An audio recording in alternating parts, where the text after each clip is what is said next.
cross paths with another A-Trade, big A-Trade dude. I think they called him Mad Bone. That's my dog. Yeah. He was in YA during those years. With me, yeah. We Okay. kicked it all the time. Now, is he bigger than you? No. Okay, because you big. You a big brother. He was tall, but he wasn't. No, he wasn't never like swole up like that. No. I heard he was in there bullying a whole lot of folks. I wouldn't say bullying. You know what I'm saying? He was just a gangster. You know what I'm saying? You had to. That's how we were then. You had to get down for your grits and gravy. But Mad Bone, he was one of them ones. He was on ghost status.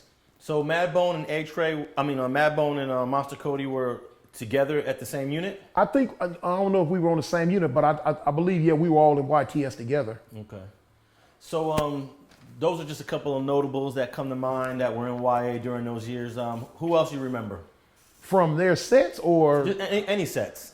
Oh, man, sheesh. It's so many. Like I say, I knew. Give me your top 3 YA guys you remembered. Top 3? Yeah, give me your top 3 if you had it.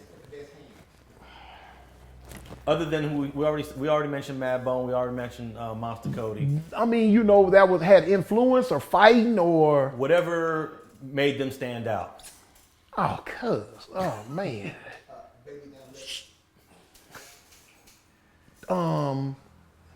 Well, I'm gonna exclude homies that was from my set. Okay. And I'll say dudes that was from other sets. Of course, Monster, because he was bigger than life himself. So Monster, Big Flux from 6 Deuce East Coast. He had a heck of a reputation. There's so many, man. And I gotta say my homeboy Baby Down from 11-6 Avalon. I would want to leave him out, but I can't. Oh man, but it was just so many, man. It was so many of us. Cause you had riders from every set in there. Now if it would be much easier, like if you asked me a certain set and I could boom, but just trying to think of them, like that. Oh man. Well, here, let me ask you a different kind of question. You might not want to answer this one. That's fine. Who were you surprised that when you met them in YA wasn't who you thought they were?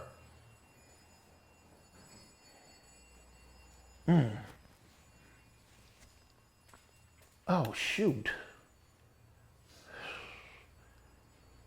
You hear their name in the streets, you hear it, and then they get there and they're nothing like what you thought they were gonna be. You know what to be? I'm gonna have to take the diplomatic way out on that one because I don't want to put nobody's name out there on Front Street to make them seem like. But let me ask you, on that same note, those people did exist, right? Of course. What?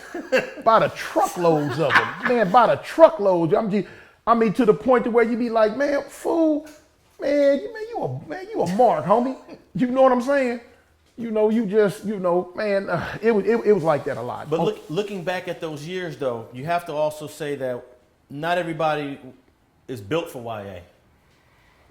Oh no. It's a lot of dudes lost their reputations and lost their names fooling with that YA. Because in YA when I was there, you had, like I say, you had to get down for your grits and gravy, homie. When you tell a person on site, it was on site. I don't care where, other than the visiting yard. I don't care. You could have been up there talking to the warden in church, no matter where. If you tell a person on site, if you had to run all the way across the institution to get at them, you had to do that. So, it was what it was. You had to fight. It was a training center. That's why I say the majority of dudes in prison during the 80s and the early 90s, the riders that was in prison, they came from YA. That YA was a training ground. And so by the time you got to prison, you were good to go. You were, like they say, what they call it, TTG, trained to go. But there's absolutely like no structure in YA where if you're on a level 3 or a level 4, there's more organization, there's more structure, there's more rules and regulations. Well, in prison, yeah, you had that, but in YA, it was strictly gang banging. Yeah, it was strictly gang banging. We didn't really understand the concept of structure until we got to prison. When you got to prison for the first time, depending on what level prison you went to, you got checked at the door. Hey, look, I heard a few times where the homies like, cuz, check this out, homie. All that YA stuff you was doing, we don't do that here. You know what I'm saying? It's this, and this now, Oh, okay. Sometimes you have fools that was a little bit more hard-headed, and you might have tap that noggin once or twice. Then they're like, oh, okay, I understand now. Yes, understand it. Now, of all the YA facilities, Preston, Nellis, where do you feel like it was the most challenging and the hardest place to do time? Okay, the two hardest Ys at that time was Preston and TS. Preston was more prison. Preston was like a miniature prison because you had entities from everywhere. Crips, Bloods, all the dudes from up north, whatever they were involved in, Southern Mexicans, Northern Mexicans, and they was doing their thing full swing. And so, Preston was more of a prison-like setting, whereas TS wasn't nothing but cats from Southern California just gang banging from the time they woke up to the time they went to sleep. And TS, that's in Chino, right? Mm-hmm. And it's actually right across the street from the main prison, the Chino Penitentiary. Yeah, right? look, down a little bit, but yeah. Can you see it from the YA facility? No. No? What are your final thoughts about YA? I had a ball. I had a ball, because I was meeting Crips from everywhere, and my thing was it gave me an outlet on letting people know about Fire Trey Avalon, because that's all my mentality consisted of at the time. I wanted my set to be known, because you hear about a lot of sets, like the little mega sets that's around LA. You would hear about them a lot. And I was always the type, my pride would get in the way. Okay, you're going to put Fire Trey Avalon in the same voice with all these other so-called big sets that everybody keep mentioning. So I would act a fool. I mean, I'm talking about a triple fool. I would do, what the Army say, I do more before 5 a.m. than other fools do all day. Because I wanted to be known, man. Them Fire Trey Avalons, they about their business. So, it was what it was. Now, I know you're a big guy, and that size definitely is to your advantage, but have you ever met your match in any of the YAs? Not in jail, on the street though. Okay. On the street though. Yeah. I've been duked out a couple of times. When you met your match on the street, was it with a guy that was about the same size as you, or? It's a certain body type that always gave me problems. The tall dudes with them long arms that know how to put them together. All my losses came from other than getting packed out, but that's natural. But most of my losses came from them tall with them long arms. You know what I'm saying?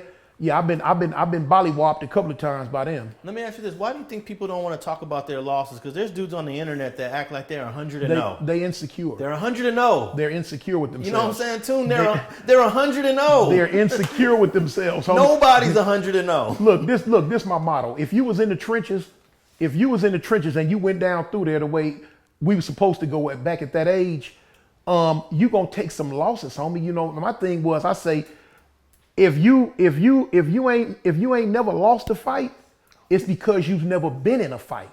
Because if you getting in there like you supposed to, eventually, man, somebody gonna put them hands on you. It's always gonna be somebody that's better than you, no matter who it is. There will always be somebody eventually that's better than you. And a lot of dudes, they insecure. They can't, they pride can't take the fact that they telling somebody that they got popped up a little bit. Now, how do you view when it's a one-on-one thing, but the one dude, he dope fiends you to kind of get the advantage?